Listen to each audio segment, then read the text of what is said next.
The United States produces more oil than any other country in the world. And President Trump talks about it a lot. Take the oil. Keep the oil. Drill, baby, drill. But he doesn't just talk about America's oil. We're going to have presence in Venezuela as it pertains to oil. So why is he interested in more oil when the US has so much of its own? To understand this, we need to take a deeper look at oil and how it shaped the US and the world. Oil fuels our transport and powers our homes, but it's also used to make plastic, asphalt, and even some lip balms. And to make all those different things requires different types of oil. Let's imagine something more delicious, like chocolate. There are varieties of dark, milk, and white that look, taste, and feel different from one another, even though they're all technically chocolate. Crude oil, the raw material that's pumped out of the ground, is the same. Depending on its density, sulfur content, and ability to flow, oil is classed from light sweet crude on one end to heavy sour on the other. Overall, we have about 160 plus varieties of crude oil. Different refineries around the world are geared up to process or crack, to use the industry's expression, different grades of crude. It's easier to refine light crude than heavy, which is thicker. And once that's done, the light is mainly used for products like gasoline and jet fuel, while heavy oil can be used as fuel for ships, material for roads, and lip balm, among many other things. That's generally reflected in the price. Light sweet crude, the blue line on the chart, is worth more than heavy, the red line, and so it's more expensive to buy. And this is key to understanding American oil. In 2025, the US sold 13.4 million barrels a day. But at the same time, it bought nearly 2 million barrels each day from other countries. So why not just keep those extra barrels it produces? It all comes down to light versus heavy. America's oil is 80% light. But most US oil refineries, like these along the Gulf Coast, were built to deal with heavy. That's because most oil available to the US in the 20th century was heavy sour crude oil imported from Latin America and Canada. But in the early 2000s, there was a seismic shift in US oil production. Advances in technology meant light crude oil trapped in shale rocks could now be extracted at scale. This means there's a mismatch between most of the oil America has and the type it can refine.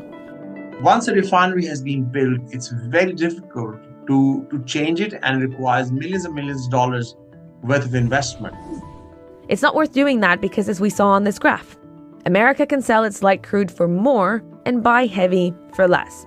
It makes good economic sense.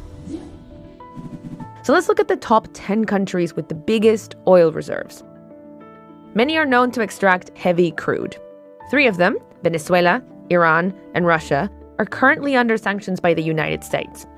Despite this, small amounts of oil from Venezuela have trickled into the US. That's because after Venezuela struck oil, it was mostly American companies that helped set up the industry. And that relationship continued for most of the 20th century, extracting their heavy crude. Unlike other Latin American countries, Venezuela maintained this positive relationship with the United States. Even during the 1976 nationalization of oil, always positive, and obviously they had highs and lows, but always was a positive relationship.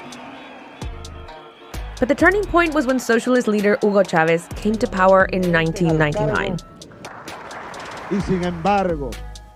He asserted state control over the oil industry in particular. He put tougher conditions on foreign oil companies, and that's what the US government and US oil companies didn't really like. When Hugo Chavez died in 2013, Nicolás Maduro became president and continued these policies. In 2019, a World Bank tribunal ordered the Venezuelan government to pay compensation to US oil companies, but it wasn't paid. And that's part of what US President Donald Trump is referring to when he says that Venezuela has stolen American oil. They took our oil rights. We had a lot of oil there.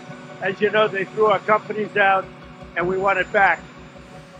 Venezuela denies these claims. Things escalated between the two countries at the end of 2025 when the US military seized oil tankers and blockaded Venezuelan ports. President Trump said this was to tackle narco-terrorism. On January 3rd, American troops seized the leader of Venezuela, Nicolás Maduro, and his wife. They took them to the United States to face drug-related charges. Here's some of what President Trump said following that intervention.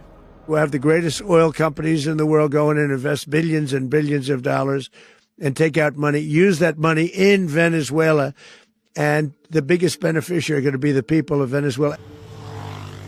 US and Western sanctions in Venezuela over the last decades have made space for competitors to come in, like Russia, Iran, and particularly China.